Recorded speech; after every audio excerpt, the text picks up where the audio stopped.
Muy buenas noches y bienvenidos a Así Somos. ¿Cómo está mi trío? Muy bien, ¿qué tal? Que se ven lindos ahí alineados. Sí, estamos acá. Gracias. Sí, con colores como mezclados. ¿Es verdad? Sí. Muy lindo. Muy suyo. Me gustó. Chicos, yo bien, muy contenta. Bien. Y hoy día además tenemos muchísimo que conversar.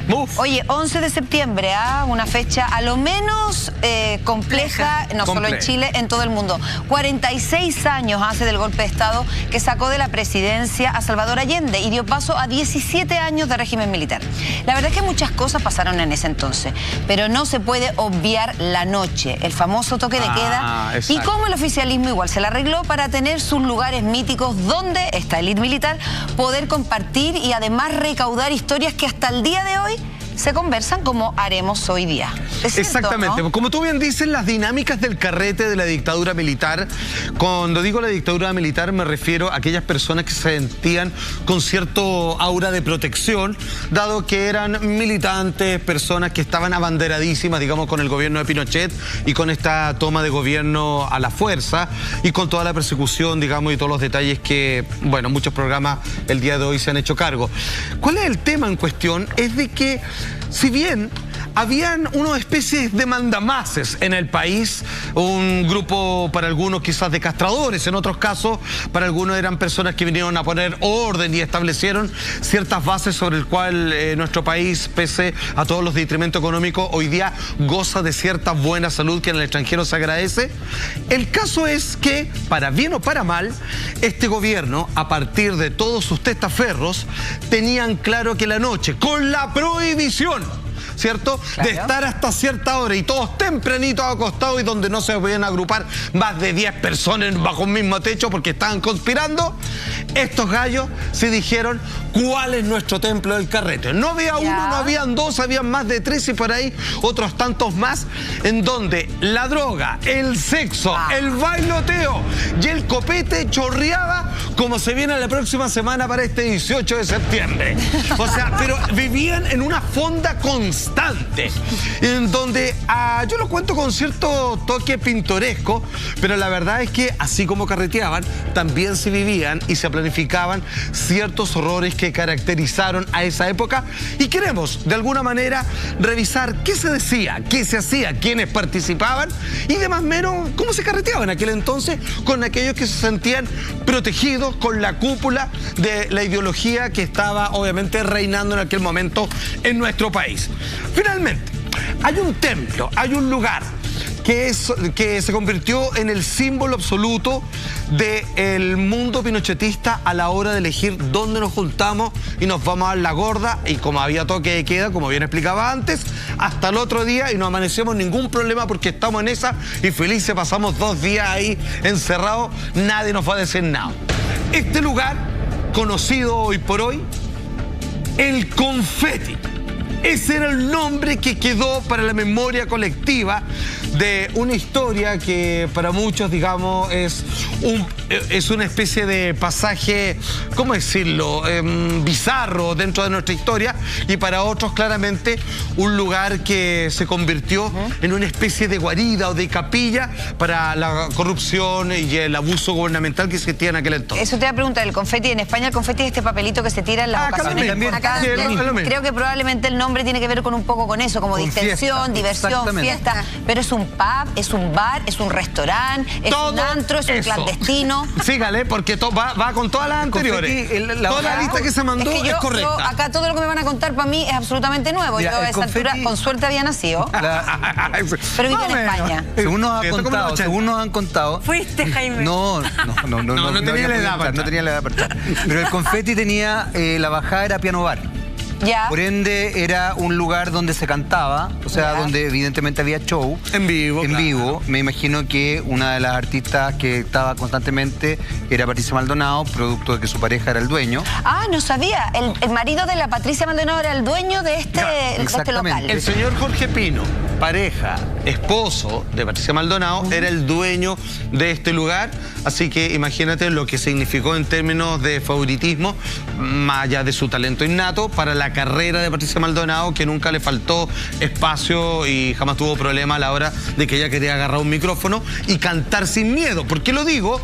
Porque hay que entender lo siguiente. ¿Por qué cantar sin miedo? Tú dices que en esa época de repente mostrarse así en un local de estas características podía ser peligroso. A ver, era peligroso, a ver, sin duda alguna, dependiendo de cuál fuera tu postura, evidentemente, habían instancias en que la situación era tremendamente riesgosa. O sea, este lugar era solo para el oficialismo y para los adeptos A. Claro. Si tú no, imagínate que te tocaba a ti el toque de queda en la calle y tú no comulgas con este pensamiento, ¿tú no puedes entrar a un lugar así? A ver, es muy delicado. No, eran lugares abiertos. El confeti era un lugar abierto. Tú metes un poco la boca al lobo. Pero es meterte en la boca al lobo. Y a ver, además que yo creo que aquí hay una cosa re importante. Estos lugares... La dictadura no fue una dictadura militar, fue una dictadura cívico-militar. Fue una dictadura donde efectivamente el ámbito civil, un cierto sector de la población civil, evidentemente apoyó el golpe de Estado y apoyó... Y se vio favorecido por ello. Se vio favorecido, exactamente. Ahora, era una situación delicada. Yo era muy chico, pero me acuerdo, volviendo de la casa de una polola, 15 años de haber tenido, a mí me tocó el toque de queda. Yo vivía... Era grave, Bueno, fue muy grave. Muy grave. Yo terminé... No, te tiran al suelo. Yo terminé en el suelo encañonado. 15 años. ¿De verdad? Sí. En el suelo encañonado. Sí, po. Yo vivía... A mí también además, me tiraron... yo vivía en un sector que era complejo porque... yo viví toda la vida al frente del Hospital Fach, en Las Condes con Padre Hurtado. Justo en la calle Las Condes, en la avenida Las Condes. Y me acuerdo haber estado y le decía, yo vivo ahí al frente, en esa casa. Y el tipo me decía, no importa. Entonces me dice, carnet de identidad. Entonces le decía, yo tengo 15 años, le decía, tengo 15 años. ¿Cómo ando sin carnet? Vengo a la casa de mi polola que queda 2 cuadras más abajo. Es una situación tan absurda. Era indiscriminado. Y probablemente la persona el militar que me tenía encañonado debe haber sido de 21. Exacto. O sea, no es que haya sido, claro, el cabro chico. Mira, imagínate, lo que cuenta Jaime, para que tú entiendas, en una oportunidad, ¿qué es lo que pasaba? Cuando se hacía un carrete, una fiesta en la casa, con la música no a todo volumen, para no importunar a nadie y todo lo demás, uno se contaba a veces, porque se habían, no me acuerdo el número, pero más de 15 personas, eso podía ser que te fueran a tocar la puerta y allanar tu casa, porque ¿cómo justificas que es necesario que haya 15 personas reunidas bajo el mismo techo? Porque está la posibilidad de que, con la excusa de que están carreteando, en realidad están planificando un ataque terrorista, cualquier cosa. Entonces, cuando tú te das cuenta que alcanzo a no llegar a la casa, tú tenías que pedirle por favor a los dueños, a los papás de tus amigos, que te dejaran quedarte ahí hasta el otro día. Y fíjate que me acuerdo que uno de los momentos más emblemáticos, imagínate el país que vivíamos, era veamos el amanecer, porque tenías que apagar la música, no podías seguir metiendo ruido y te tenías que quedar ahí despierto, y de repente empezaba a salir el sol detrás de la cordillera y tú te ponías en el patio calladito a verlo, que era como la gran cosa, porque ya te podías regresar a tu casa. Oye, claro, a mí Salfa, para Eva, que estaba en España en ese momento, y para las nuevas generaciones, bueno, yo ese año 73 nací, así que obviamente no me acuerdo. Sí, los toques de queda de los años 80 y ya me empezó a acordar. Sí. Pero ¿a qué hora empezaba el toque de queda y a qué hora terminaba? Como para darse la idea más o menos de qué dimensión era el carrete. Partía como un poquito, como a las 12, ¿no? A medianoche un poquito antes, como a las 11, por ahí. Las 11, es que depende, porque por ejemplo el año 73-74, durante un tiempo partió a las 6 de la tarde. Sí, todo encerrado. 6 de la tarde. Sí, nadie puede salir. Y se paseaban por las calles tanquetas. O sea, anda a pillar a alguien afuera. Ahí sí que no te preguntaban, te disparaban primero y te preguntaban después. A mí me tocó, en Providencia. Mis padres tenían consulta en General Holling con Suecia, en Providencia. Y me tocó chico, yo de haber tenido 8 o 9 años, haber visto como a un cabro de pelo largo, de verdad político no tenía nada, o sea, de hecho haber sido un cabro medio pije, medio pituco, le cortaron el pelo unos carabineros, no carabineros, militares en la calle porque no podía usar, y a una mujer con pantalones le cortaron los pantalones porque la mujer tenía que usar pollera. Lo vi, yo chico, yo así muy impactado, porque era una situación muy violenta. Súper violenta. Bueno, en todo caso, cuando yo digo que en verdad no tengo constancia y a veces me cuesta mucho imaginarme esto. Mucha gente en su casa, como me ha tocado muchas veces, escribe para ella que le tocó Franco. A mí me tocó una dictadura mucho más larga, incluso que la que... Y brutal. Brutal que la que se vivió acá. Pero yo era muy pequeña, entonces en el fondo yo no he tenido la oportunidad... Ni las noticias te llegaban. Ni las noticias me llegaban de poder vivir esto que ustedes me están narrando, a pesar de haber nacido en un país donde sí hubo una dictadura incluso más larga que la que vivieron en Chile. Por cierto. Aclaro para que después no me lleguen que se hace la loca, no, y que se hace la por supuesto que no. Bueno, la gente debería entenderlo porque conoce tu origen. Ahora, estamos hablando de 2 décadas prácticamente y estamos hablando hoy por hoy y en este preciso momento sobre particularmente lo que sucedía en el Confetti. Jorge Pino, su dueño, esposo de Patricia Maldonado, y donde los cantantes que sabían que estaban protegidos por el sistema, estamos viendo una fotografía donde está Pati Maldonado ahí en el medio, al lado de Augusto Pinochet Ugarte y con algunos de los pilares de su gobierno. Ahora, ¿qué es lo que sucede? Que aquellos que querían hacer carrera se tenían que aparecer por ahí, pero habían otros, como Patricia Maldonado, que no tenía que tener miedo, como hablábamos recién, de lo que ella cantaba o gritaba o decía con su prominente boca, porque sencillamente estaba, digamos, bajo el alero o bajo la cúpula, digamos, de que ella no había duda de que para qué lado tiraba. Ahora, ¿qué es lo que pasa? No era la única, o sea, claro, Jorge Pino sería el dueño y todos los días ahí podría, cada vez que quería agarrar el micrófono, ahí Patricia Maldonado le echaba para adentro y el Sábado Gigante también estaba invitada constantemente, pero habían otros artistas. Y fíjate que, ¿quién habla respecto a quienes se paseaban por ahí? Uno, que es obviamente alguien que transitó por varias épocas y que él podríamos casi decir que no pertenece a ningún bando en particular, como es Miguel Negro Piñera. Ya. Bueno, él da una cantidad de cuñas. Su política es el carrete. Su política es el carrete, claro. Entonces, obviamente, él no contaba en estos lugares, pero también aprovechaba de contar ya con el paso del tiempo y con cierto analgésico ante las circunstancias de que muchos, insisto, artistas estaban acá, algunos por conveniencia y otros porque claramente transitaban con el abanderamiento del gobierno de aquel entonces. ¿Qué dice Miguel Piñera? ¿Qué dice el Negro Piñera respecto a quiénes más, si es que uno tenía la suerte de asomarse ahí porque había que pedir permiso, a qué artista uno se encontraba en el Confetti? Habla el Negro Piñera a partir de este libro, más que famoso, Álvaro Corbalán, El Dueño de la Noche. Ya vamos a ir frente al director de la DINA. Atención. Los hueones, en el lenguaje de él, ¿cierto? Claro. Los hueones cerraban las puertas y se quedaban adentro hasta el día siguiente. Eran las 10 de la mañana y dándole y dándole. Ahora, ¿cómo resistían? Ya te imaginarás. Iban puros momios, cantaban Maldonado y puros viejos de derecha. Todos terminaban dados vueltas. Para que se entienda, algunas fotografías muestran a algunos cantantes arriba de la mesa, digamos. Patricia Maldonado, también una fotografía en sí.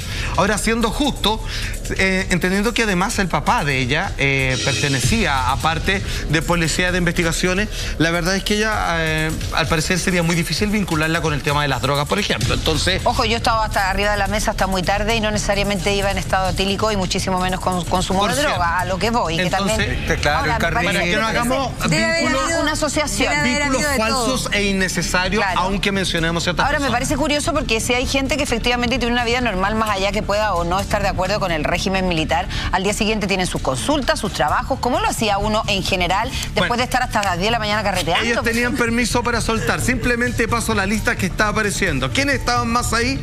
Peter Rock, Oscar Gangas, mira, Paulo Iglesias y por supuesto el cantante Cristóbal, que digo por supuesto. ¿Dijiste Paulo Iglesias? Sí. Ese no es un humorista relativamente joven. ¿Cuántos años tenía en esa época? Es muy joven, Paulo. Debe haber tenido 15, 16 años. Probablemente, sí. Eran jóvenes. O sea, claro. Lo que pasa es que en realidad me cuesta sacar los cálculos, pero hay que decir que la derecha tenía un gremio muy chiquitito de artistas. Los artistas casi por definición, no necesariamente tienen que hacer, tienen una tendencia de izquierda. Son librepensadores, estas cosas no les parecen muy simpáticas, sí, pero la derecha tiene sus grandes intelectuales, sus plausibles pensadores, como Borges, digamos, Jordan Peterson, lo que tú quieras, digamos, pero generalmente en términos de cantante y todo, suelen ser un poquito más reducidos, digamos. Los de la son más abiertos, es verdad. Por supuesto, más reducidos, porque es difícil encontrar un actor o una actriz que sea de derecha. Pero los hay, pero son muy pocos. Absolutamente. Entonces, ¿qué es lo que pasa? Este sitio, los clientes, porque estamos hablando un poco de quienes lo frecuentaban, pero para subirse al escenario, para agarrar una guitarra, para decir así como, oye, ¿sabes lo que me pasó hoy día? El medio colales que estábamos viendo ahí. Sí, la imagen ganadora. Ya, es que buen punto, Kenita, porque era un poquito más zafado de lo que estábamos acostumbrados en la época. Estamos hablando comienzo de los 70. Si bien el apogeo de esto es fines de los 70, mitad de los 80, que eran bastante desordenados en el planeta entero. En Chile, como se vivía, digamos, un gobierno impuesto por la fuerza, la verdad es que aquí estaba reducido el nivel de carrete extremo, pero quienes lo podían hacer, en este caso, aquellos que estaban abanderados con Pinochet, Pinochet, la verdad es que no pidieron la oportunidad y se daban la torta. O sea, ya el mismo Negro Piñera lo confesaba acá y decían, terminaban dados vueltas. Ojo, yo hablaba de los artistas, pero el público en general, o sea, quienes iban a pagar una entrada a tomar y se sentaban a disfrutar del espectáculo, eran bien pasados para arriba. El público se movía entre los 40 y 60 años. Ah, un público. Sí, no, nada teenager, digamos. Sí, absolutamente. Entonces ahí los viejos, ¿cómo aguantaban? Bueno, ahí poniéndose una cosa y otra y sin parar. Oye, antes hiciste una asociación que me llamó la atención y que no he tenido la oportunidad de preguntarte. Te asociaste como esto y en el fondo, claro, la Pati Maldonado, su marido era dueño del local y además con la tremenda voz ocupaba el teléfono dueña casa, digamos. Pero además lo asociaste con que estaba invitada permanentemente a Sábado Gigante. ¿Cuál es el nexo entre Sábado Gigante, por ejemplo? Le explico. Lo que pasa es que en aquel tiempo algunos teatros grandes, cooperativos como Capulicano o ciertos centros de reunión para grandes espectáculos, cuando el dueño, así como ya, bueno, me quedé con mi negocio, sobreviví acá, oye, voy a traer a tal cantante, tenés que pedir permiso. Entonces, a Patricia Maldonado la podía invitar, nadie te iba a poner un pero, te iba a poner el timbre, aceptado. Pero había otros que te decían, al que quiere invitar, a ver, venga para acá. ¿Por qué quiere invitar a este? Chuta, no, es que canta bonito. Había una suerte de veto. Sí, entonces era complicado. O sea, decir... No era una suerte. No era una suerte, era un veto. Ya, claro, claro, o sea, censura, pero completa. Tu cara me lo respondió. Claro, prácticamente. Simplemente decir así como, no, yo soy de derecha, yo soy de Pinochet y todo lo demás, pero me gustan los jaivas, cagaste. Pero, o sea, bueno, de no, era complejo. Artistas que no podían entrar. No, era complejo. Yeah. Serrat, de hecho, dejó de venir a Chile y tampoco tenía la posibilidad de entrar. No, artistas chilenos, bueno, la mayoría exiliados. Era un poco lo que decía Juan Andrés. Ahora, hay otro elemento que también está bastante descrito y que coincide con la dictadura cívico-militar, y es que el ingreso de la cocaína como droga dura es en los 80. Como carburante del carrete para ello. O sea, el apogeo de la cocaína en Chile se da en periodo de dictadura. Mira. Ahora, no me preguntes por qué el fenómeno se da, pero evidentemente tiene que ver con eso. Hay dos teorías ahí. Una, aquí usted tiene que elegir, ¿o no? Digamos, hay hartos antecedentes que favorecen una hipótesis y otra. Algunos dicen que Pinochet al menos logró parar porque se dan cuenta que Chile la querían convertir en el gran laboratorio de los productores, digamos, de aquellos que tienen la posibilidad de tener plantaciones de coca como Bolivia, cierto, Perú, etcétera, etcétera.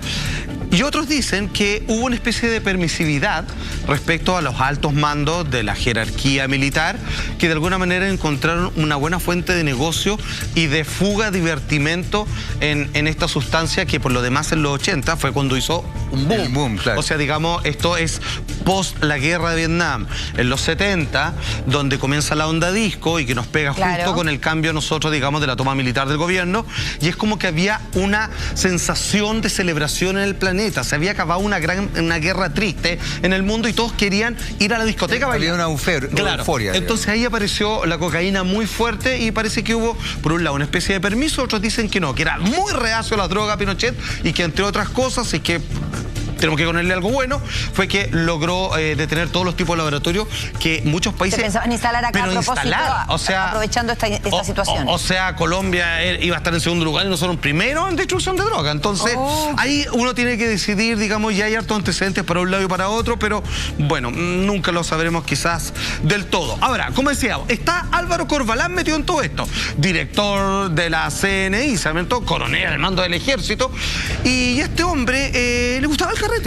Y de alguna manera quería sostener, digamos, de que estuvieran contentos todos los uniformados, y de cierta manera a él le gustaba esto del confeti, se daba sus vueltas y apoyaba esta situación. Estamos hablando de Álvaro Corbalán, actualmente recluido en el penal de Punta Peuco por la violación a los derechos humanos. O sea, eso es una cosa completamente brava. Por ser un monstruo. Hay que decir las cosas como son. Sí, claro. O sea, una de las personas más brutales que existió en la historia de nuestro país. Este señor. Es para el estudio. Claro. Yo creo que sin miedo uno lo puede decir con respecto. Yo no sé si él.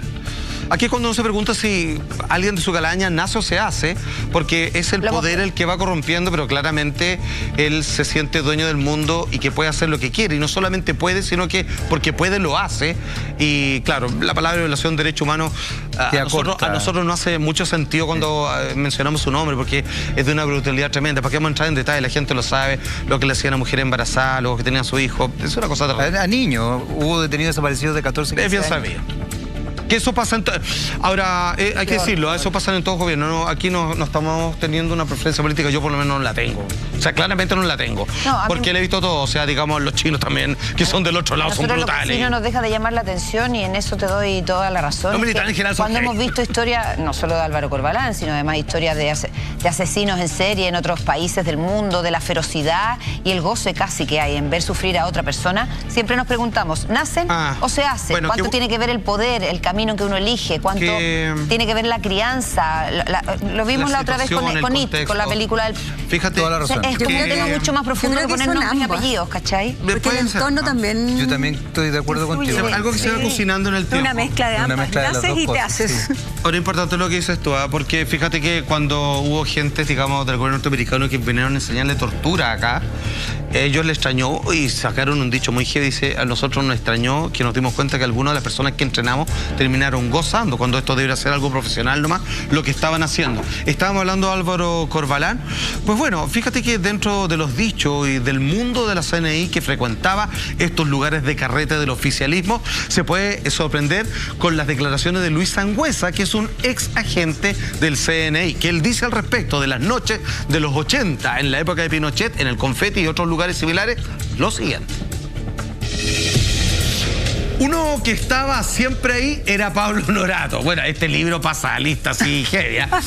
Era íntimo amigo del Pato Castro, ex miembro de la CNI. A estos lugares iba desde mi general Pinochet hasta los oficiales. Había mujeres buenas mozas, eran los sitios top del momento. Mira. Y este era, digamos, como digo, era como la capilla. Yo pensé que eran los simpatizantes y todo eso, los artistas y todo, pero iba también Augusto Pinochet a ese lugar.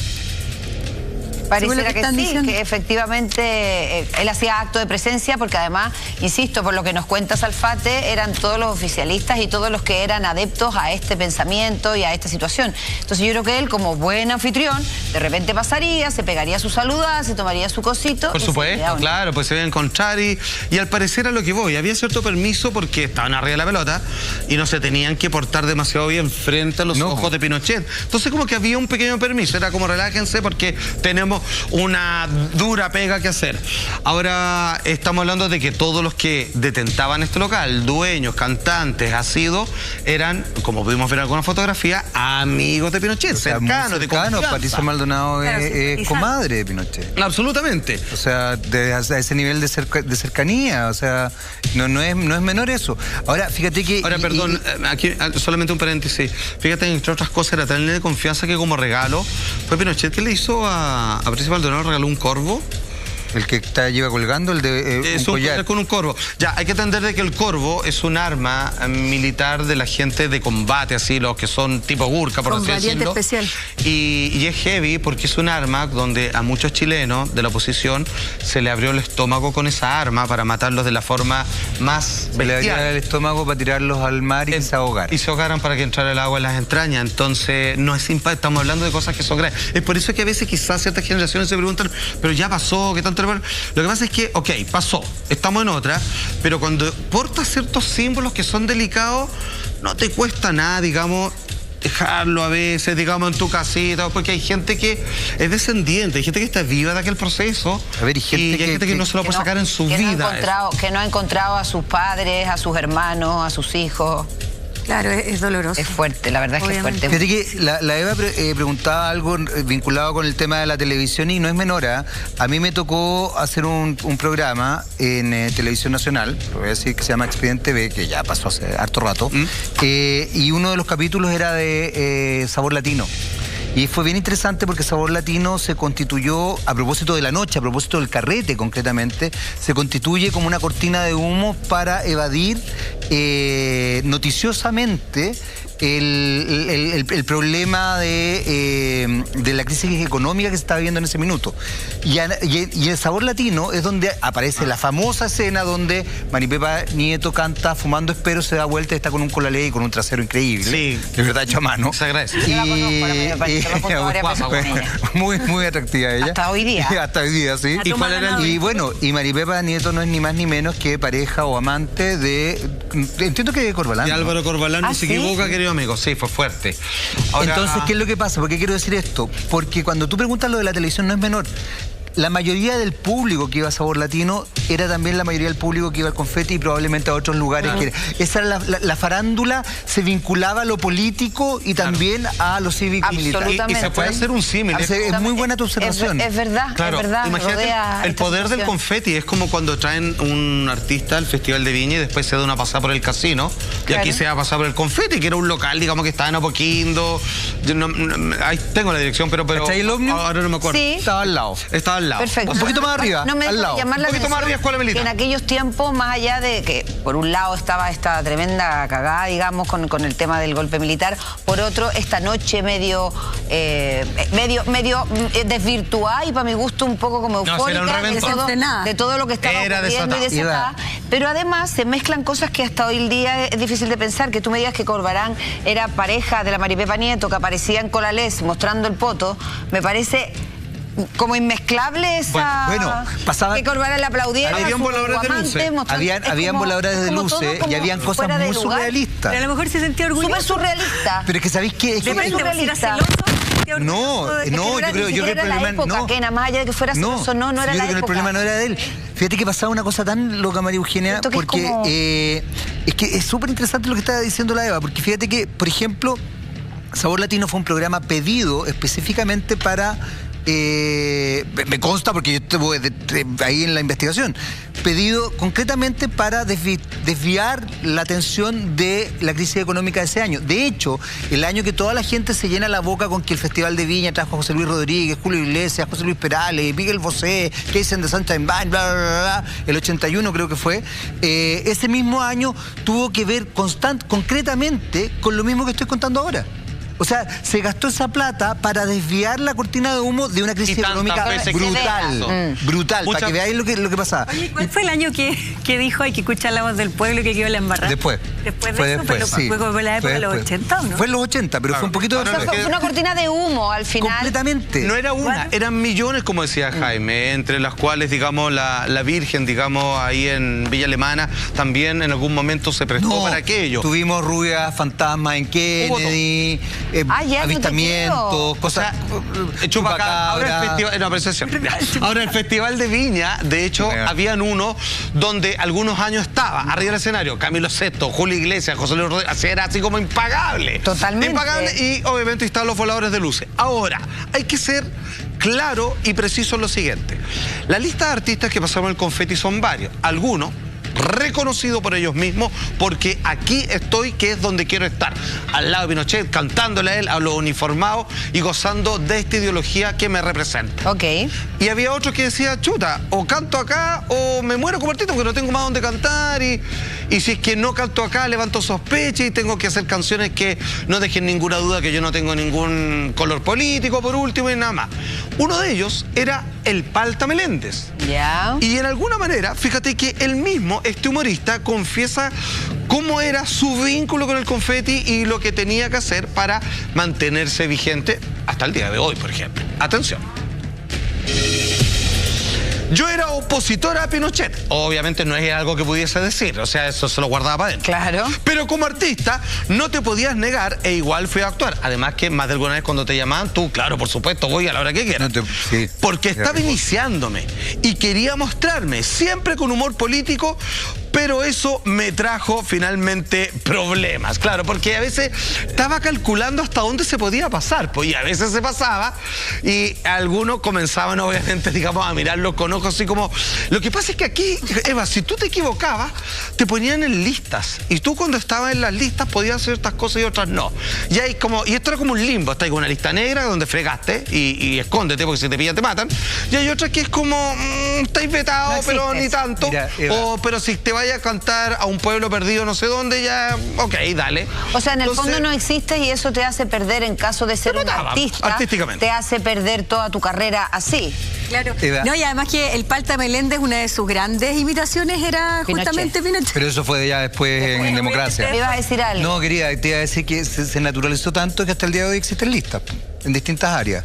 Sí, claro. Que te vetan por ese motivo, si o dices ciertas cosas que pisa algún callo, no es mejor, te tildan de conflictivo, o sea, lamentablemente parece que se institucional. ¿Tú crees que es una herencia que quedó de ahí? Fíjate que yo creo que dicen las cosas de frente, fíjate que yo creo que sí. Etiquetan de conflictivo. Yo creo que sí. Sí. Yo de verdad creo que sí, porque antes de eso, fíjate que en este país, primero no existía una brecha política como la que existe hoy día. ¿Ya? Entonces no era como o tú eres bueno o eres malo, sino que había evidentemente como es la dinámica política, donde tú tenías que negociar ciertas cosas, etcétera, etcétera, donde efectivamente una persona de derecha se podía vincular con una persona de izquierda sin mayor problema, claro, donde tú podías hablar de religión, donde no existían estos fanatismos futbolísticos, donde la gente termina matándose. Sí, claro. Entonces, a partir de esto que polarizó finalmente todo, estableció este tipo de cosas. Y a raíz de eso yo quería retomar una cosita chiquitita que me acordé de Sabor Latino, que decía la de María Eugenia. María Eugenia, sí había censura, pero la censura, fíjate, que era de las esposas de los militares. Por ejemplo, Sabor Latino fue censurada por la esposa de Pinochet, que no le gustaba la infidelidad de los uniformados. Exactamente. No, era feroz. Feroz. Era feroz.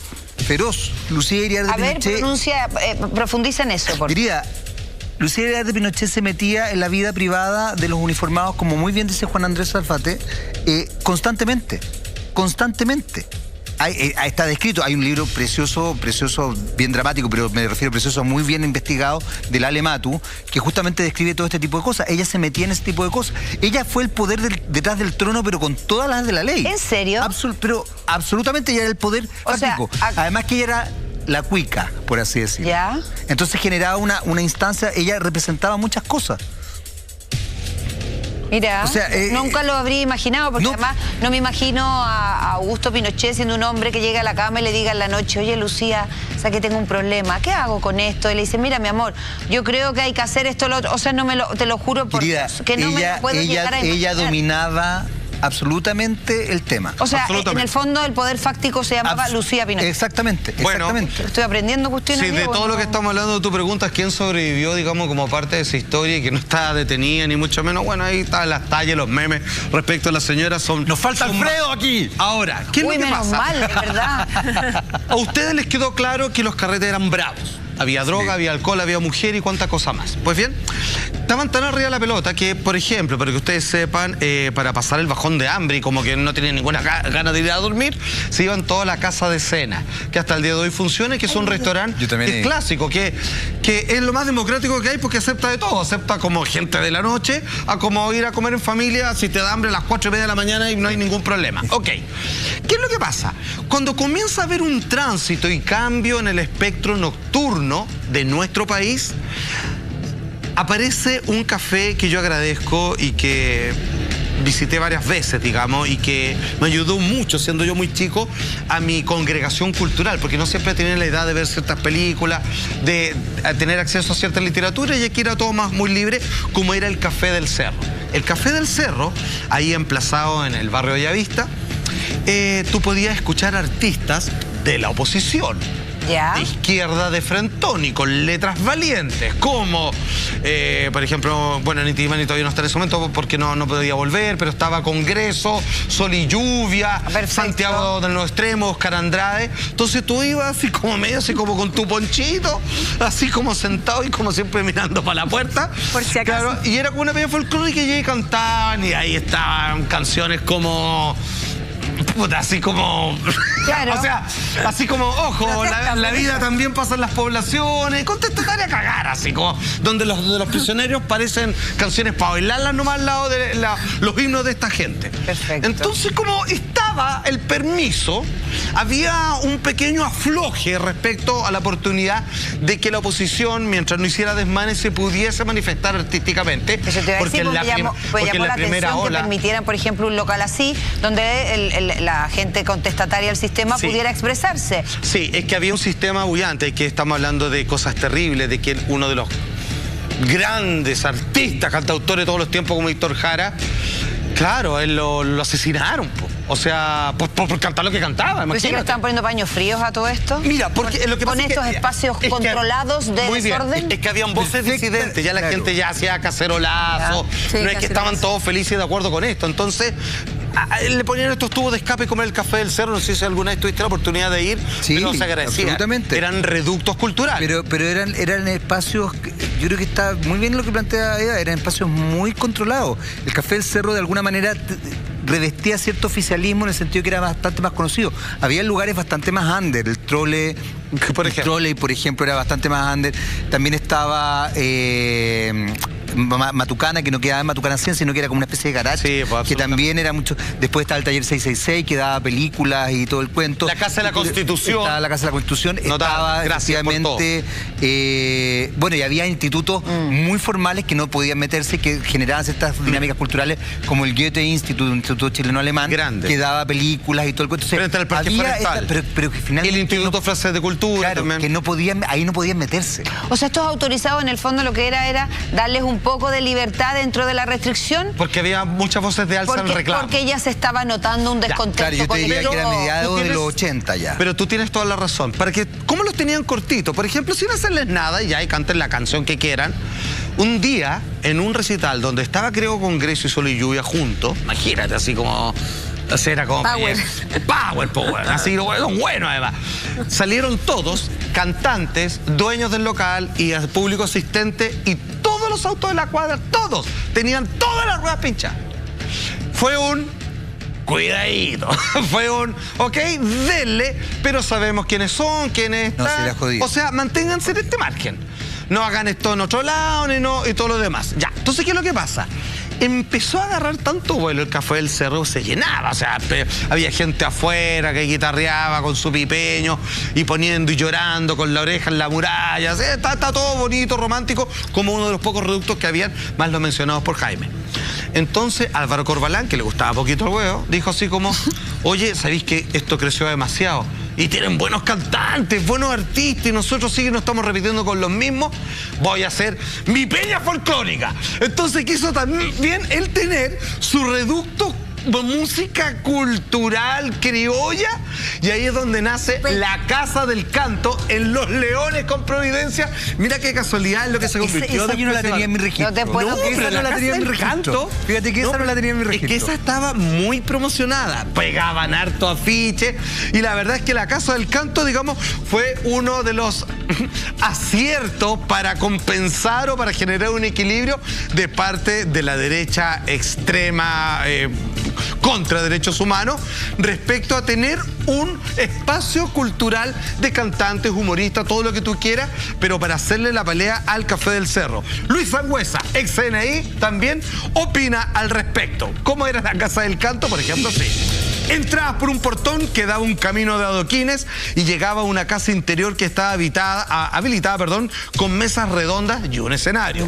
Ahí se juntaba mucha gente, era un lugar donde iban mujeres solos y muchos cantantes. Es una especie, como decía, de peña folclórica en Providencia con Los Leones, donde estaba, y la verdad es que esta partía bastante temprano, cerraba hasta altas horas de la noche, y a quién se aparecía por ahí, Liz Dimas, Tito Fernández estuvo en algún momento también, Los Cuatro Cuartos, Álvaro Corbalán, digamos, que fue el gestor de esta idea, y por supuesto, y lo digo sin ninguna sátira, pero obvio, los guasos quincheros, que el patito el chiquito era como los pollitos dicen, digamos, de este lugar, y ahí con todas sus luces, y también fue un reducto de grandes oportunidades para cantantes que obviamente querían surgir y que todavía no se decidían, y decían, ya, voy por acá por último. Impresionante, ¿eh? La verdad es que nos queda muchísimo que conversar de estos 46 años ya. Qué increíble cómo pasa el tiempo del golpe de Estado. Y también 18, ojo, que no es menor, del atentado a las Torres Gemelas. ¿Cómo olvidar esa situación tan dramática, además a nivel mundial? El ícono de la economía mundial se vio afectado, derruido, y hasta el día de hoy sigue dejando secuelas. ¿Sabían que todavía siguen muriendo bomberos afectados tras el atentado? Y además, acerca del juicio, se supone que en un par de años más debería ser. ¿Será verdad todo esto y mucho más? A la vuelta de comerciales. Sigan a su suerte.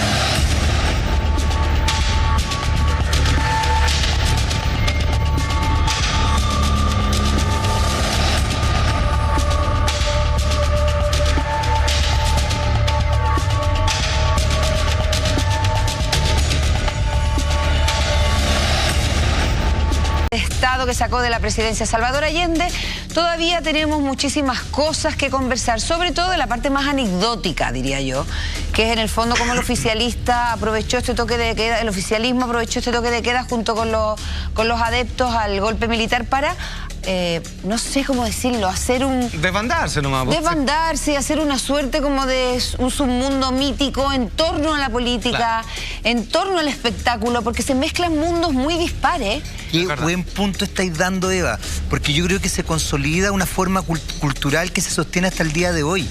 Yo creo que se estableció lo que se consolidó la cultura del espectáculo. Yo veía en la mañana como hablaban, por ejemplo, en el Hola Chile, de esta foto de Katy Barriga en ropa interior en la mañana. Y claro, yo pensaba, hoy día la política...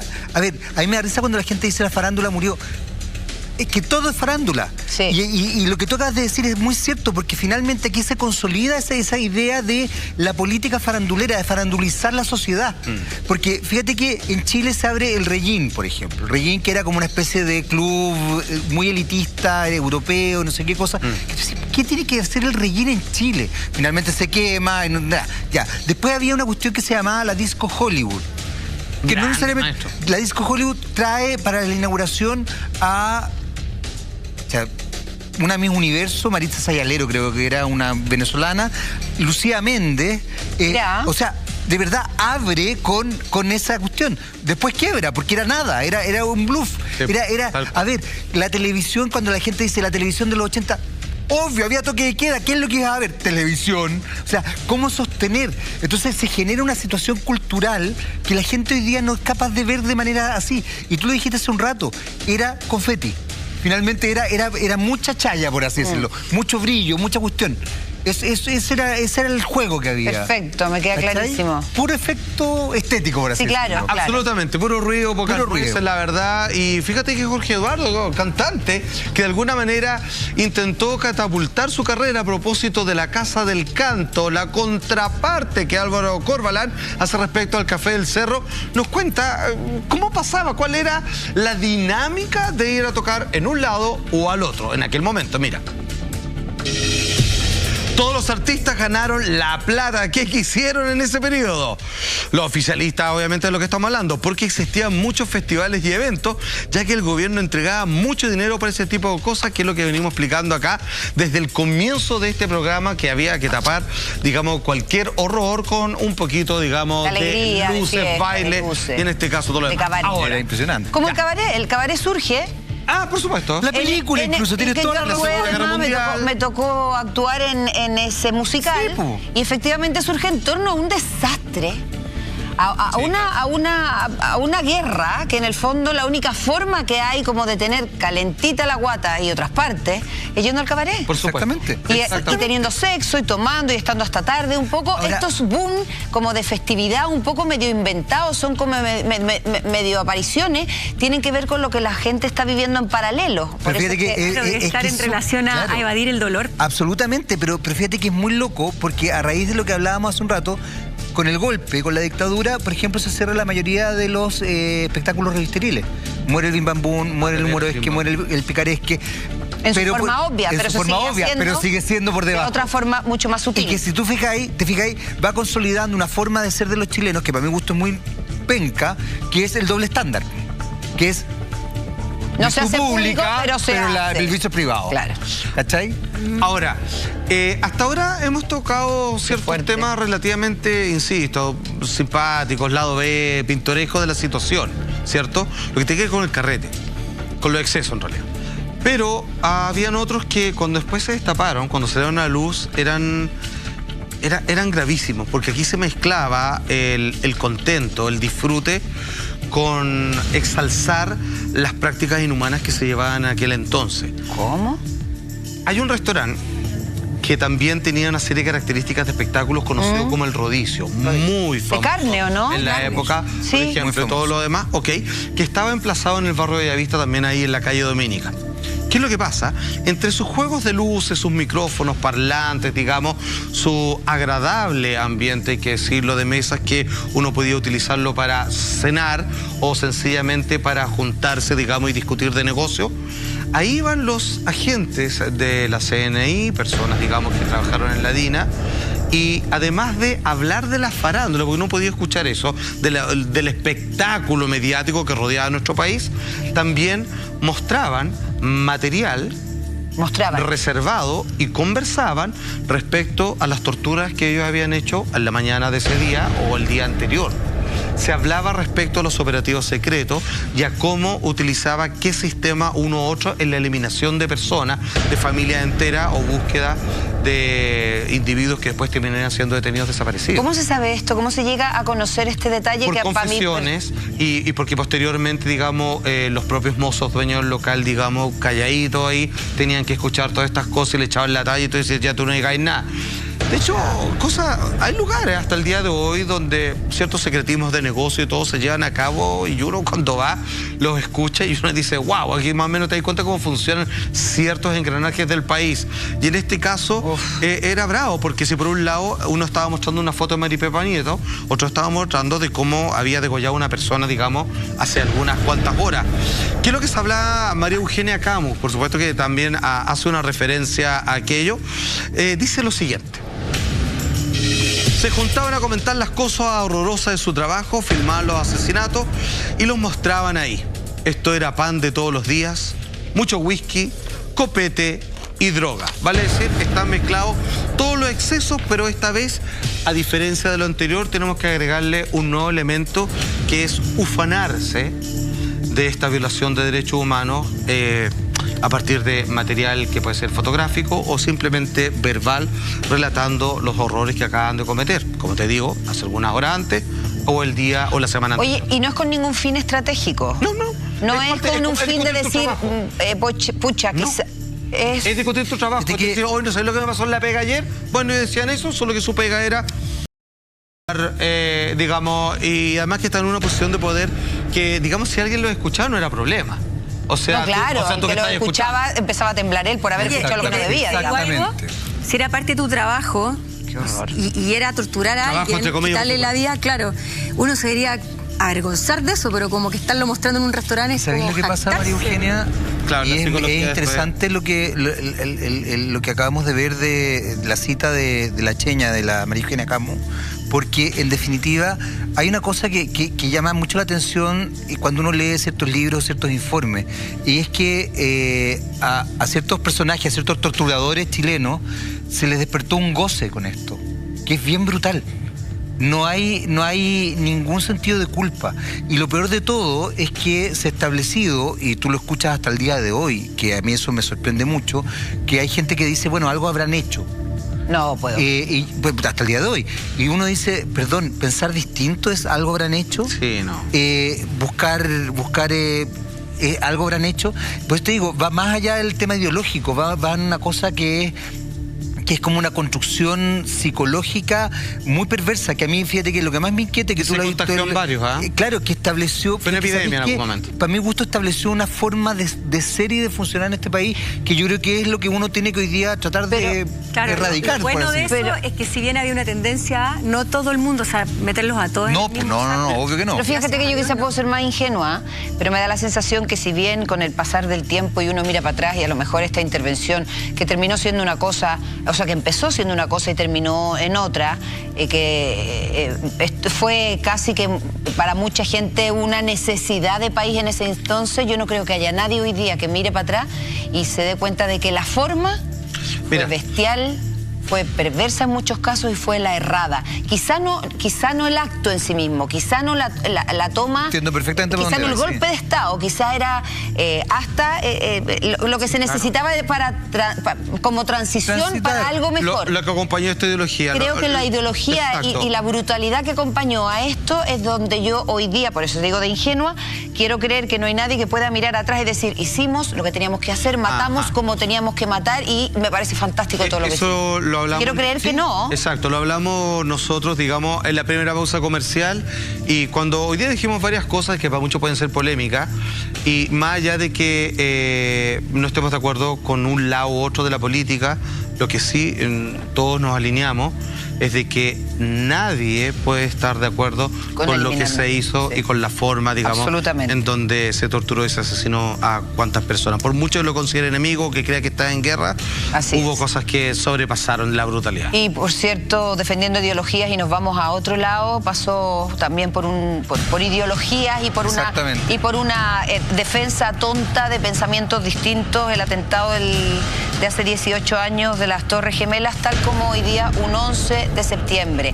No solo la gente que murió, que hasta el día de hoy sigue falleciendo en el caso de bomberos por toda la toxina que tuvieron que respirar tras este atentado, sino que además todavía, hasta donde sabemos, no hay responsables, no hay juicio, no hay nada de esta cantidad, pero cantidad de familias sufriendo hasta el día de hoy por esta situación que, insisto, no tenía ningún precedente. Eva, es un hecho, tú lo acabas de decir muy bien, es un hecho sin precedentes bajo todo punto de vista, es un hecho muy significativo que establece, tú lo decías hace un rato en realidad, que el poder pone el foco en la destrucción del poder económico, pero además establece muchas cosas muy raras, porque por un lado, y aquí yo quiero aprovechar también a la María Eugenia, enarbola una fecha que parece ser que es muy significativa. En nuestro país, 2 golpes de Estado se vinculan al 11 de septiembre. Uno de Ibáñez del Campo y después el hecho por Augusto Pinochet en el 73. Entonces pasa esto el 11 de septiembre en Estados Unidos. La verdad es que son fechas significativas, son fechas especiales, es una situación particular, pero además tú lo que acabas de mencionar, Eva, tienes toda la razón. Todavía no se llega al juicio. El símbolo que significaban las Torres Gemelas hoy día destruido, de alguna manera ha establecido una nueva era. O sea, de verdad parte el siglo XXI de una manera absolutamente brutal y bestial, con cambios radicales hasta el día de hoy. Y en esa perspectiva, desde esa perspectiva, creo que este es uno de los hechos más importantes que uno tiene que ver de la historia del siglo XXI como parte. Tenemos titular, lo vemos a continuación. A 18 años del 11S, ¿cómo será el juicio contra los 5 terroristas acusados de planificar el ataque más brutal? Bueno, el 11 de septiembre del 2001, 19 miembros de la organización yihadista Al-Qaeda secuestran 4 aviones comerciales. Y esto ya llama la atención, porque finalmente la dinámica de ellos, si ustedes se fijan, era establecer una situación que llamara la atención. Y aquí yo quiero detenerme un poco, porque el acto terrorista no solamente implica establecer la muerte de muchas personas, sino que justamente establecer lo que estamos viendo, un llamado de atención, un registro que sea a tal nivel de mediático que llame al pánico a toda la población, y en este caso a la población mundial. Eso te iba a decir, a la población mundial. Exactamente. Fíjate que la María Eugenia me decía que si yo hubiera visto esto en una película hace un ratito, no lo habría creído. Claro, sin embargo pasó. Es ficción, es película. Es que ¿sabes por qué? Pongamos el contexto de cómo era el mundo hace 18 años. Estados Unidos, para el mundo, para todos nosotros, era el país más seguro. Recuerden que además también hubo un atentado fallido contra el Pentágono. Exactamente. O sea, como los lugares más supuestamente seguros e intocables, ¿no es cierto?, de ese momento, como eran las Torres Gemelas, el Pentágono. Entonces, después de eso se produce a nivel mundial toda esta inseguridad. Y además, Lena, yo me acuerdo perfecto, de verdad, de estar viendo la tele a esa hora, ir al baño, volver y ponerme esto, cambiar de canal, poner esto, y yo, de verdad que al principio pensé que era una película. Yo dije, es impresionante. me estás metiendo esta película, debe ser un nuevo estreno de alguna cosa, pero qué bien hecha que está. Claro. Hasta que empiezo a sonar los teléfonos, empiezo a cachar lo que está ocurriendo, y de verdad, insisto, creo que sí, lo digo muchas veces en una frase que me gusta, pero sí, la realidad supera la ficción, creo que en este caso es magistral como lo hace. Ya, magistral, yo creo que es una palabra muy bien empleada. ¿Por qué? Porque acuérdense que nosotros estamos viendo el material del 2016 y incluso el año pasado se liberó un material en alta definición que nunca antes se había visto, que nosotros lo mostramos en exclusiva, ¿cierto? Para todo Chile. ¿Qué es lo que pasa? ¿Por qué es magistral esto? Porque cuando las noticias, al no saber bien qué es lo que había ocurrido, ¿se acuerdan ustedes de que había caído una avioneta? Sí, inicialmente, tiene toda la razón. Nadie quería decir que había sido un avión comercial, que la posibilidad de que eso ocurra, digamos, de manera poco reconocida, es algo extraordinario. ¿Cuál es el plan? Porque ¿qué es lo hollywoodense de la situación? Es de que el plan macabro de este atentado es que no tirar un avión para derribar unas torres, sino tirar un avión para que lleguen todas las cámaras y cuando esté todo el mundo mirando, ahora quiero que todos miren en vivo y en directo boyerista cómo total. lanzo un segundo avión y que todos vean que nosotros vamos a destruir el punto neurálgico de la economía occidental. Tal cual, tal cual. Bueno, y tal cual también, Salfa, es que no hay primera sin segunda, no hay segunda sin tercera. Y por eso lo queremos invitar a participar en nuestro gran concurso de Fiestas Patrias, donde, escuche bien, oye, qué bien te sale, te lo juro, te pasaste, donde puede ganar $500,000 de pesos. Imagínese cómo se vería esta Fiestas Patrias con 500 lucas en el bolsillo. Buena, ¿Cómo se las puede ganar? Escriba Chile al 1330. Ahora, escriba Chile al 1330 y ya estará participando. ¿Cuándo? ¿Sabe si ganó? Muy fácil, este viernes en Intruso. No, en Intruso. ¿Pero por qué en Intruso? Sí, en Intruso, así que ya sabe.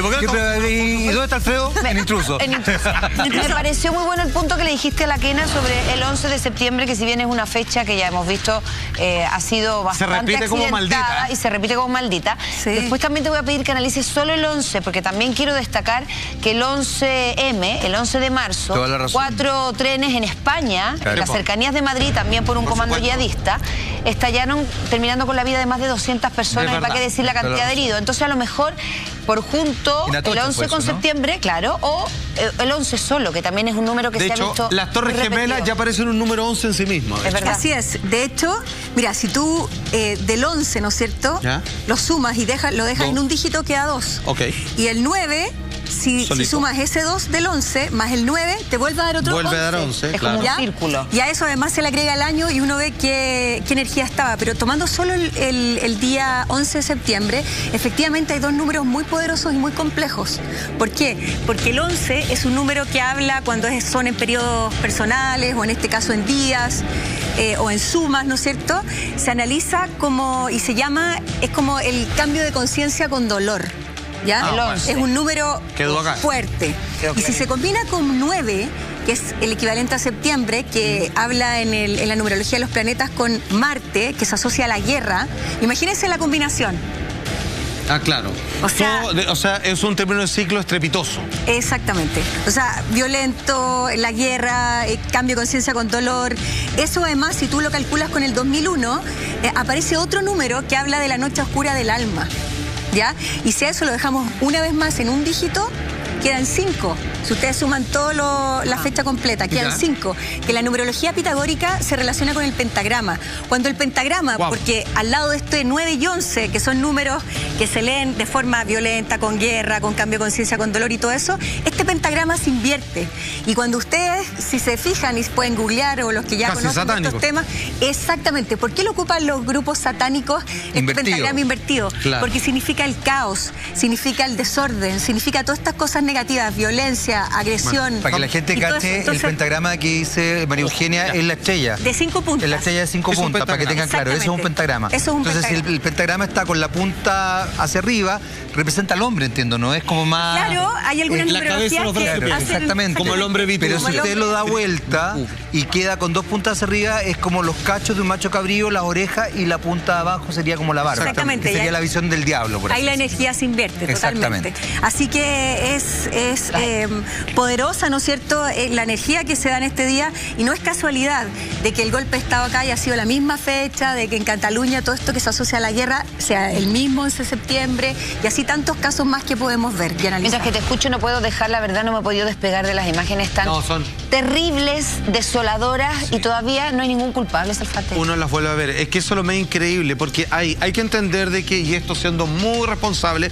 como siempre lo hemos hecho, hay teóricos serios al respecto. El gran documental de Michael Moore, por ejemplo, es que este atentado está rodeado de varias cosas muy extrañas, por ejemplo, sobre todo las conveniencias, las excusas, la guerra que generó, no tuvo ningún... Oye, Salfa, y digamos las cosas como son. Hay documentales que incluso dicen que el gobierno de Estados Unidos habría sido cómplice de esto. A eso voy.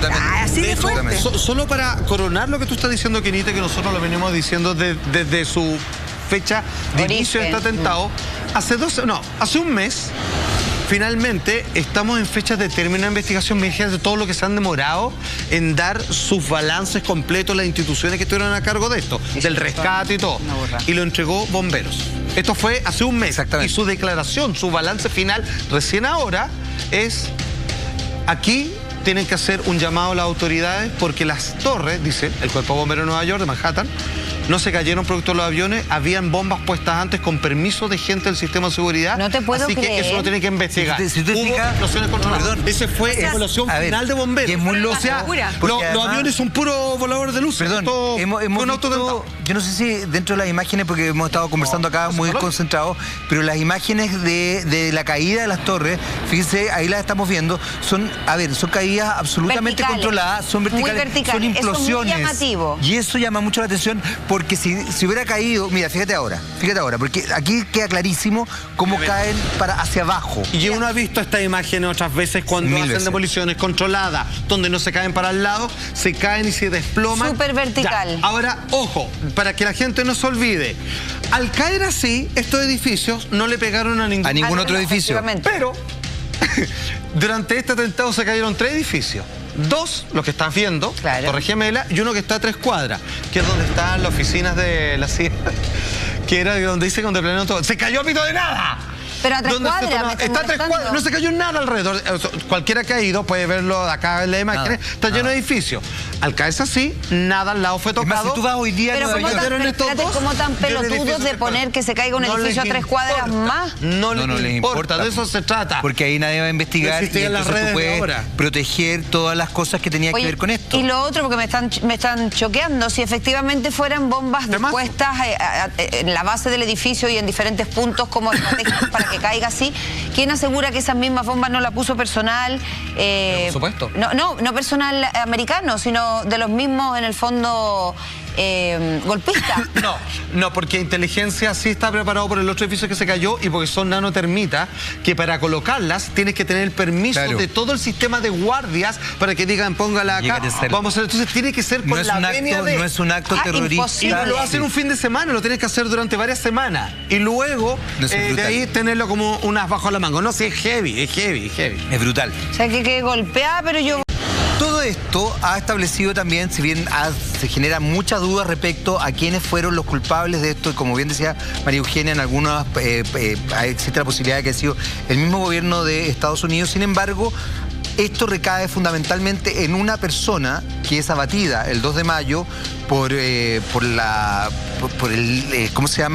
los Marines de Estados Unidos. Exacto. Ni más ni menos que Osama Bin Laden. Es uno de los acusados, entre otros, a propósito justamente de lo que hablábamos de los que están presos. Ahí estamos viendo la imagen de Osama Bin Laden. Hay que recordar que Osama Bin Laden tiene, ahí están todas las imágenes, son 5 personas principales, pero el cabecilla era Osama Bin Laden. Osama Bin Laden fue educado en Estados Unidos. Claro. Esto no es menor. Fue educado y además conocía perfectamente... Entrenado para atacar a los rusos en la guerra de Afganistán. Perdón, solo un paréntesis. Dale, por favor. Enseñaron lo que saben en Estados Unidos. Exacto. Estamos hablando de Osama Bin Laden, con quien en aquel momento el señor Bush tenía negocios con la familia de este caballero. Por eso, a no dudar, se detuvieron todos los vuelos internacionales en todo el planeta, principalmente de Estados Unidos, excepto a la familia de Bin Laden, que lo dejaron salir. Simplemente, no sé si usted va a tocar el tema de Bin Laden, pero usted dice, ¿y dónde está Bin Laden? Bueno, lo atraparon la gente de Navy SEALs, lo mataron y por respeto el cuerpo lo tiraron al mar. Entonces, pero ¿y el cuerpo no lo tiraron al mar? No sabemos dónde está. O sea, ¿saben qué? Fue el 2012, hacer un pato yaña así como Juan que te cree. Sí, no, es rarísimo. Todo es rarísimo. es muy raro. O sea, todo se ha establecido así. Piensa que el juicio de estas 5 personas está recién para el 2021. Ellos están apresados en Guantánamo, que es otro tema, para que ustedes sepan, es otro tema que uno podría tocar. Y desde ese punto de vista, la situación, la verdad es que es bastante particular. Por otro lado, también, y no es menor, hay que recordar que Osama Bin Laden hizo muchas veces, amenazas concretas respecto a tratar de establecer cierto temor en el pueblo estadounidense. O sea, lo dijo. ¿Sabéis lo que llama la atención en esto? Es como que son crónicas de muerte anunciada. Absolutamente. Sí. Perdón, antes que se me olvide, que esto sube y sigue. ¿Sabes lo que pasó con los 12 o 14 soldados en el operativo del asesinato de Osama Bin Laden, de cuyo cuerpo no tenemos idea? No tenemos idea, y nunca desapareció. Sí, absolutamente. Están todos muertos en accidentes de helicóptero.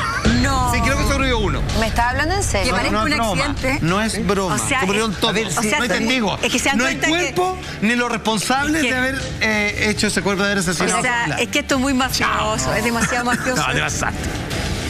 Bueno, la verdad es que, como pueden ver, esto es una situación realmente compleja. Es absolutamente conspirativa y es cierto. Y yo creo que todavía se van a ir develando distintas instancias que no tenemos idea. Les vuelvo a reiterar, el juicio de estas cinco personas involucradas en el atentado a las Torres Gemelas y culpable es recién el 2021. ¿Pero por qué tanto tiempo? Bueno, No, la han corrido, pero... lo han corrido, lo han 20 años corrido, lo han después, corrido, lo han ojo, corrido. 20 años después. Parece un ningún chiste. gobernante quiere estar a cargo de ese ferrito caliente. Efectivamente. Y otra de las cosas que también ha pasado a partir del ferrito caliente es que es lo que pasó con la sociedad civil. La verdad es que el atentado de las Torres Gemelas obviamente no solamente perjudicó y mató a muchas personas, extrañamente pura mano de obra, mucho latino, ningún personaje importante, ningún alto ejecutivo. Perdón, raramente. Ese día, a esa hora no fue ningún gerente y todas las plata de las bóvedas lo sacaron durante las semanas anteriores. Ay, loco, Sí, no, eso es absolutamente cierto. Eso es absolutamente cierto. O sea, y sacaron las lucas de las bóvedas. Sí. No te puedo creer. Y fíjate que ningún gerente fue. Más dolor todavía. Están preocupados de las lucas y no están preocupados de toda la gente que murió. O sea, lo que se plantea desde el punto de vista conspirativo es que ellos sabían perfectamente. Bueno, pero como les decía, la sociedad civil también no estuvo exenta de muchos daños y uno, obviamente, de los que más sufrieron fueron los bomberos. Tenemos un titular al respecto, mira. La enfermedad del World Trade Center, los atentados del 11S siguen matando bomberos 18 años después. Sí. La verdad es que las emisiones de gases, las emisiones de polvo tóxico que se generó a raíz de esto y todo lo que ellos finalmente respiraron, aspiraron por salvar gente, la verdad es que quiero decir que el mundo civil, el mundo de los bomberos de Estados Unidos se portaron, increíble. O sea, fue realmente impresionante. Grandes héroes absolutos.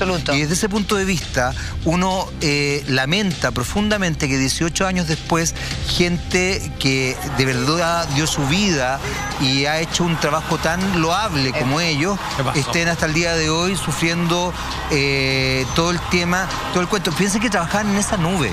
Pero semana. Y el gobierno les dio la espalda. Absolutamente. Porque les quitaron los beneficios médicos por algo tan específico, porque dicen, yo te puedo atender hoy por el trabajo que hiciste hoy día, pero las secuelas que tuvieron, que explicaba Jaime a lo largo del tiempo, se negaron a financiarla y eran impagables porque tenía que ver con sistemas de quelación, por respiración de metales pesados y todo. A ver, la mayoría tiene los dejaron morir. Con cáncer, dejaron morir. Quemaduras, imagínate, las vías respiratorias. Cáncer a la tiroides. No sé, es brutal. Oye, y tú ahí te a mí me llega muy bueno, tú tienes cerca porque tu hermano. Mi hermano es bombero y conozco muchos de sus amigos y de verdad que arriesgan la vida por otras personas y lo hacen de corazón, sobre todo en el caso de Chile, que es absolutamente de vocación. Este corazón es grande los bomberos. Ahora, ojo, yo quiero destacar algo. Que 18 años después sigan no teniendo los recursos, ¿cierto? Porque me imagino que podrán entrar ahí con equipos autónomos o algo así para no tener que respirar eso, no lo sé. Es devoción. Es insólito. Lo hacen por devoción, de corazón, para salvar a gente. Más de 342 fallecieron en el día minuto. Ese mismo día. Ahora son 543. 200 más han fallecido producto de a lo largo del tiempo. Imagínate. Le dieron la espalda, le dieron la espalda. O sea, y que el gobierno de Estados Unidos, que uno dice un gobierno con recursos, un país con recursos, no sé, como Estados Unidos, que se haga una cosa así y que no los ayude como las pelotas, todos los efectos, enfermedades y todo eso posteriores a este desastre, es insólito. No, es que yo insisto. Ya sabes que es inhumano, además de insólito. Inhumano, ¿sabes qué? Del terror. Hay otro documental de Michael Moore que ganó Cannes, ¿cierto? Respecto a toda la conspiración que había en las Torres Gemelas, que se llama Psycho, creo, y que donde él agarra a algunos bomberos que tienen un problema, le dice, ¿cuánto se gasta usted en los remedios? Y dice, el gobierno no lo ayuda. No, me estoy muriendo, tengo hemorragias pulmonares. ¿Y sabéis quién lo agarra? Y le dice, si usted es americano, sí, yo soy patriota. Se lo lleva a Cuba. Eso es el documental. Sí, y en Cuba y en Cuba lo tienen, y el gallo, si ven, le pasa los remedios y todo, le dice, ¿cuánto es? No, es gratis. No, y el bombero mira. se pone a llorar. Ay, me se dio pone a mucha llorar pena. de cómo él defendiendo a su patria. A mí también me da pena de que él no le dan la plata, no le alcanza para comprar los remedios en Cuba. Viene y le explican y le dan las gracias por el salvado vidas y le pasan los remedios gratis. Como llora ese bombero. Pero si es lo mínimo, pues, Alfate, lo mínimo. Yo mirá, esa cartón tenía que pararla así porque me tenía que ir al baño a llorar, bueno, así, terrible. Bueno, la verdad es que como pueden ver, esto es impresionante y la verdad es que tiene miles de aristas que todavía yo creo que están por develarse y quizás no se develen nunca. No, le sacan el puesto a la jeringa, porque esto de verdad es una situación absolutamente transversal y como tú decías, Eva, hace un rato, impactó a la humanidad completa y no solamente por la imagen, impactó hasta el día de hoy. La economía cambió después. Absolutamente. Los viajes en avión, todo. Todo empezó efectivamente a funcionar de modo distinto. Bueno, muy gráfico el ejemplo que acabas de poner y una vergüenza para Estados Unidos no haber apoyado a su gente que estuvo ahí cuando más lo necesitaron. Vamos a comerciales y volvemos en un segundito. Conversando un poco de todo. Sí, estábamos ahí. Interesante. Deberíamos haber vuelto aplaudiendo. No podíamos partir aplaudiendo. Estábamos para adentro. Porque estábamos para adentro. La obvio. verdad es que es bueno, hay cosas que uno, a pesar de que le duelan, tiene que saberla y es importante todo lo que hemos hablado hoy día. Cambio de conciencia con dolor, ¿ves? ¿Viste? Y además ahora tenemos expedientes ese. Exactamente, querida amiga, nos vamos con el pleno exclusivo Mayhem. Una especie de epidemia que desata una furia dentro de esta oficina y todos los compañeros de trabajo comienzan a matarse entre sí. Bueno, ya es miércoles ya, po. Cine retro, Mira qué bueno. Qué lindo, ¿no? Preciosa película. Grandes efectos especiales de Ray Harryhausen con el stop motion, un clásico de la ciencia ficción. 200 películas que hay que ver antes de morir. Y es una película de vampiros sueca que deja que entre en lo justo de esta niña. Maravillosa. Maravillosa esa película. Y corto ese ruin, ni más ni menos, del director de las grandes películas de Maze Runner, se hizo conocido gracias a ese corto. Buenísima. ¿Cuándo, maestro? Ni más ni menos que ahora en Expediente. Listo, entonces quédense con nosotros en la red viendo Expediente S. Gracias por su preferencia. Nos vemos mañana a las 12. Lindos sueños. Chao, chao. Parece que me saliste bastante tímida, ¿eh?